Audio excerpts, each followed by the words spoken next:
দেশপ্রেমিক বাংলাদেশি দেশে বিদেশে যে যেখানে আছেন, আসসালামু আলাইকুম। ডক্টর মোহাম্মদ ইউনূস সারা দুনিয়া ঘুরে বিশ্বের বড় বড় মঞ্চে ভাষণ দিয়ে বিশ্বের অনেক বড় বড় নেতার সাথে গভীর সম্পর্ক রেখে নোবেল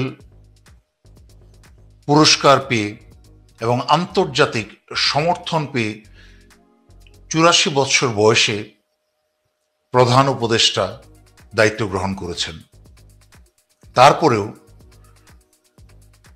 উনি বুঝতে পারছেন না যে কি ধরনের ব্যক্তিদেরকে কোন মন্ত্রণালয়ের দায়িত্বে বসাতে হবে, বা বাংলাদেশের এহেন ভঙ্গুর এবং ভয়ঙ্কর অবস্থায়, যেখানে চারিদিকে বাংলাদেশকে নিয়ে ষড়যন্ত্র চলছে, স্বৈরাচারী শেখ হাসিনা এবং ভারতের রেখে যাওয়া সম্পূর্ণ অবকাঠামো সামরিক ও সিভিল প্রশাসন এবং অন্যান্য স্থানে রয়ে গেছে, এরকম একটা খারাপ অবস্থায় কি ধরনের জ্ঞান সম্পন্ন এবং অভিজ্ঞতা সম্পন্ন উপদেষ্টা নিয়োগ করতে হবে, সেই জ্ঞান ও ধারণাও ওনার নেই।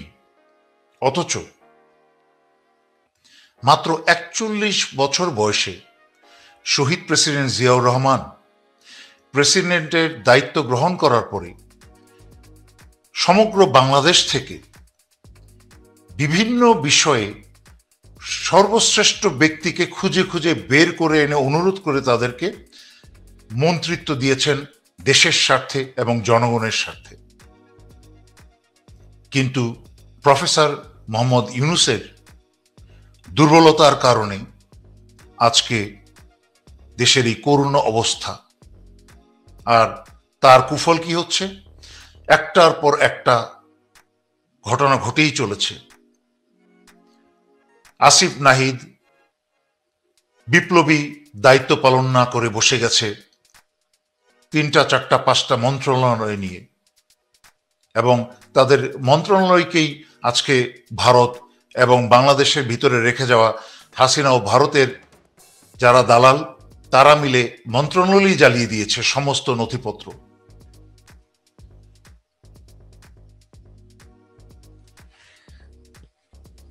পররাষ্ট্র মন্ত্রণালয়ে রাষ্ট্রদূত হিসাবে নিয়োগ দেওয়া হয়েছে ২ জন মেজর জেনারেলকে।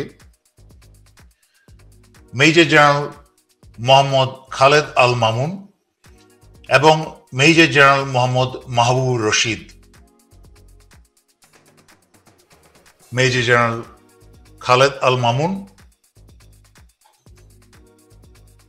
এবং মেজর জেনারেল রশিদ ডক্টর ইউনূসের নাকের ডগার সামনে দিয়ে স্বৈরাচারী শেখ হাসিনার এবং ভারতের দালাল যারা এই জেনারেলগুলোকে, তাদেরকে পুনর্বাসন করা হচ্ছে, তাদেরকে পুরস্কৃত করা হচ্ছে, অথচ তাদের হওয়ার কথা তিরস্কৃত। তাদেরকে তিরস্কার না করে, তাদের অপরাধের জন্য তাদেরকে জেলে না পাঠিয়ে, চাকরিচ্যুত না করে তাদেরকে রাষ্ট্রদূত হিসাবে নিয়োগ দেওয়া হচ্ছে। আবার চিঠিতে কি বলেছে? কে বলেছে? রাষ্ট্রপতি চুপ্পুর আদেশক্রমে জনতার স্বার্থে। এটা কি জনতার স্বার্থে না ভারত ও হাসিনার স্বার্থে? এই মেজর জেনারেল খালেদ আল মামুন সেনা সদরে থাকা অবস্থায় ৭ই জানুয়ারির নির্বাচনের আগে অন্যান্য অফিসারের উপস্থিতিতে সে অহংকার করে বলেছিল যে ইনশাল্লাহ আমরা আবার ক্ষমতায় আসব।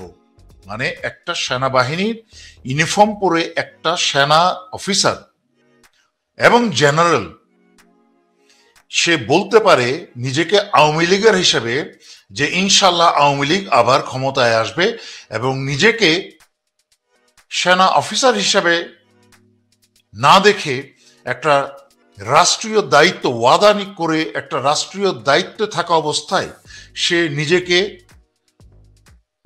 ঘোষণা দেয় আওয়ামী সদস্য এবং বলে যে ইনশাল্লাহ আমরা আবার ক্ষমতায় আসব। ৭ই জানুয়ারির নাটকীয় দুর্নীতি নির্বাচনের মাধ্যমে কিছুদিনের জন্য এসেছিল, এই গোপালী, খালেদ আল মামুন, এরা হচ্ছে 100% ভারতের এবং স্বৈরাচারী শেখ হাসিনার লয়াল।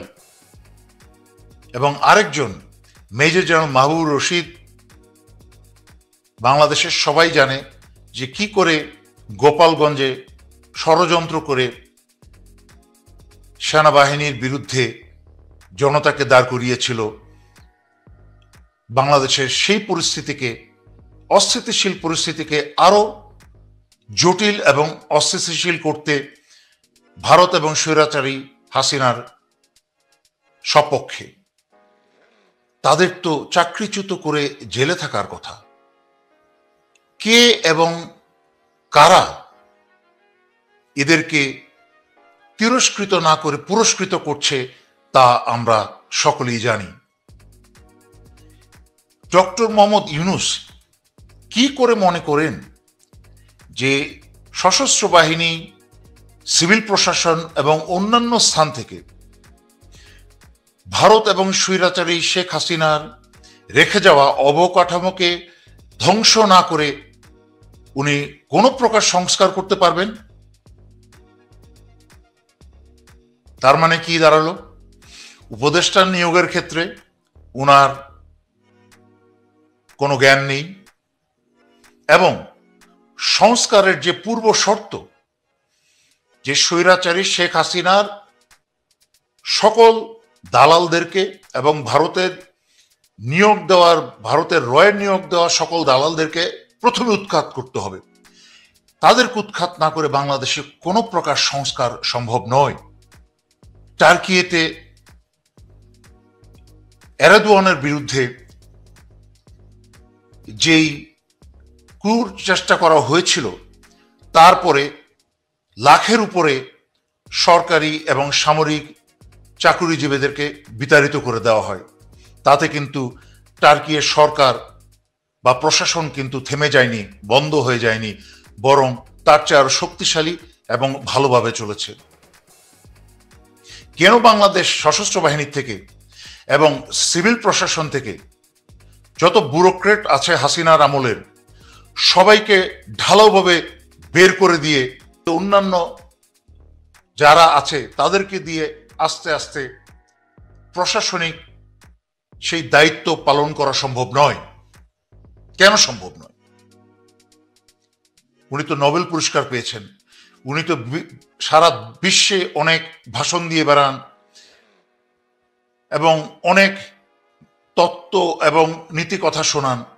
তাহলে বাংলাদেশের এই কঠিন সময়ে যখন বিশ্বাস করে উনার উপর দায়িত্ব অর্পণ করা হলো, উনি কেন ব্যর্থ হচ্ছেন? উনার ব্যর্থতার কারণে কিন্তু বাংলাদেশ আরো ভয়ঙ্কর বিপদে পড়ছে এবং ভারতীয় ষড়যন্ত্র আরো গভীর থেকে গভীর হচ্ছে। বাংলাদেশে যেসব সংস্কারের কথা বলছেন, যেভাবে হাসিনা উন্নয়নের কথা বলতো, এখন সেইভাবে আপনারা সংস্কারের গল্প শুনিয়ে যাচ্ছেন, কিন্তু কার্যত কোনো সংস্কার হচ্ছে না এবং কোনো সংস্কার করা সম্ভব না। কারণ ডক্টর মোহাম্মদ ইউনূসের প্রধান উপদেষ্টা হিসাবে কোনো ক্ষমতাই নেই। সকল ক্ষমতা চুপ্পু এবং সেনানিবাসের ভিতরে। ডক্টর মোহাম্মদ ইউনূসের হাতে শূন্য ক্ষমতা। কোন একটা পদ বদলের বা সেনা একটা মেজর জেনারেলের একটা পোস্টিং করার ক্ষমতাও ডক্টর মোহাম্মদ ইউনূসের নাই। উনি কিসের সংস্কার করবেন? সুতরাং আগে স্বৈরাচারী শেখ হাসিনার জেনারেলদেরকে শুধু নামের তালিকা প্রকাশ করলেই হবে না, পাসপোর্ট বাতিল করলেই হবে না। এইসব বুলশিট বন্ধ করে এদেরকে গ্রেফতার করা হোক। এখনো পর্যন্ত সেনানিবাসের ভিতরে সেই ডিজিএফ এর সবচেয়ে বড় খুনিদের মাঝখানে একজন, আয়নাঘরের একজন বড় কারিগরের মাঝখানে একজন লেফটেন্যান্ট জেনারেল আকবর, তাকে সেনানিবাসে আরো 1 বছর এক্সটেনশন দেওয়া হয়েছে সেনানিবাসে থাকার জন্য, এবং সেই সুযোগ নিয়ে একটার পর একটা মিটিং করে চলেছে এবং বাংলাদেশের বিরুদ্ধে, বাংলাদেশের স্বাধীনতার বিরুদ্ধে ষড়যন্ত্র করে চলেছে। এতবার করে উল্লেখ করেছি এই কথাটা, তারপরেও ডক্টর মোহাম্মদ ইউনূসের কোনো হেডমকি দেখাতে পেরেছেন লেফটেন্যান্ট জেনারেল আকবরকে গ্রেফতার করে দেখিয়ে? কেন পারেন নাই? কারণ হাসিনার এবং ভারতের সকল শয়তানদেরকে, তাদেরকে এই চুপ্পু এবং সেনানিবাসের ভিতরে যেসব ক্ষমতা আছে তারা কাভার দিয়ে রেখেছে, তাদেরকে প্রোটেকশন দিয়ে রেখেছে। কেন? সেই সুদিনের আশায় যেন ভারত আবার বাংলাদেশের দখল নিতে পারে। এটা কি আমাকে আর কতভাবে চোখে আঙুল দিয়ে দিয়ে দেখাতে হবে এই প্রধান উপদেষ্টাকে এবং এই অথর্ব উপদেষ্টা সরকারকে? তাই আশা করি নিজেদের যদি কোনো যোগ্যতা থেকে থাকে তা প্রমাণ করে দেখান। এই সকল ব্যক্তিদেরকে এক সপ্তাহের মাঝখানে চাকরি থেকে বরখাস্ত করে যাদেরকে জেলে নেওয়ার কথা তাদেরকে জেলে ভরে তারপর বিচার শুরু করেন, যেন কেউ পালাতে না পারে।